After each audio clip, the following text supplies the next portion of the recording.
Detours. Brought to you by Sports and Spokes, the magazine for wheelchair sports and recreation.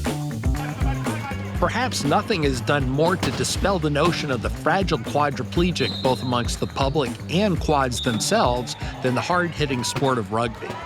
Although it's one of the fastest-growing adaptive sports today, there was no guarantee of its popularity or even survival when it was established nearly 40 years ago. At the recent national championships, we heard about those early days from a few of the players who lived them.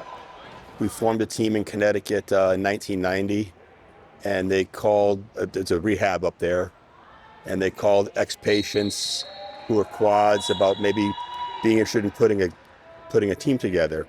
And I had heard about wheelchair rugby because one of my sisters is a physical therapist, and I saw she gave me an article from Sports and Spokes when the sport was first, developed in the U.S. So I had heard about it, and then I got the call from the rehab about putting a potential team together in Connecticut, and they had a meeting, and we all went there. We watched a video, and it went from there.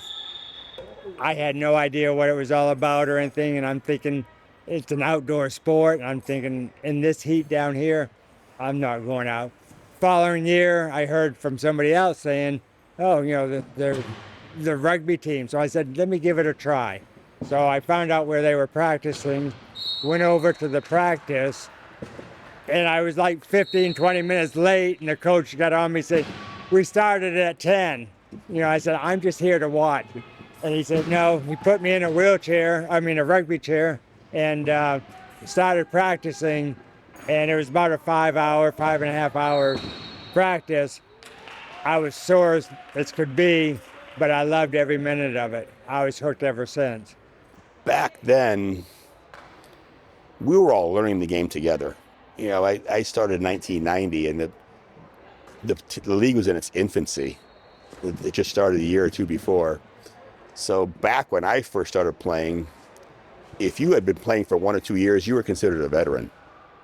And, we looked up to you and your knowledge. But we just learned the game, the strategies together. We developed, chairs. The chairs just changed a lot over the years. There was no rugby back then, so there were no old rugby chairs to play in. So guys played in old basketball chairs, old rigid frames that they had. And it didn't take long before, companies like Top End or Eagle or Quickie to start making sports-specific chairs. And it evolved from then. So both the classifications and the history of the game and the equipment just are the biggest changes. We'd like to take a minute to thank our sponsor, Sports and Spokes magazine.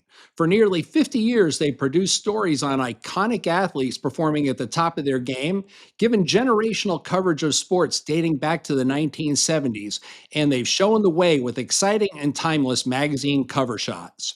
To stay on top of all the latest news from the world of high-performance adaptive sports, go to sportsandspokes.com. Sports and Spokes, the magazine for wheelchair sports and recreation. Before that, I knew nobody in a wheelchair for 11 years. Never met anybody else, so I didn't know how to transfer, do things on my own.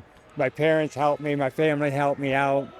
To me, I was existing in a wheelchair because I really didn't transfer, do hardly anything. And when I started playing rugby is when I started living in the wheelchair. I got active, I got more strength, I was able to figure out how to transfer, and do all this other stuff, and it just changed my world from there. Back then, we didn't have a shot clock, and so it was more ball control, and wasn't really as much run and gun as it is now. I mean, now it's pretty much just a track meet, up and down the court. When you get those high-level D1 teams playing, the speed is just really amazing. The sharp guys, I'm good friends with Troy. I played with him on Team USA. Troy, Rick Draney, Steve Kalashevsky, called him Steve Cal, Dan McCauley, Mike Wyatt. I played with and against all those guys. That was kind of like the big rivalry back in the early 90s is Tampa and Sharp, or Tampa and Shadow. So we had some pretty fierce battles back then. From when I started to now, it's gone beyond what I thought it would be. I was just hoping that it would stay alive, and it's grown. It's one of the fastest growing wheelchair sports in America. And so, I'm very proud to be a rugby player.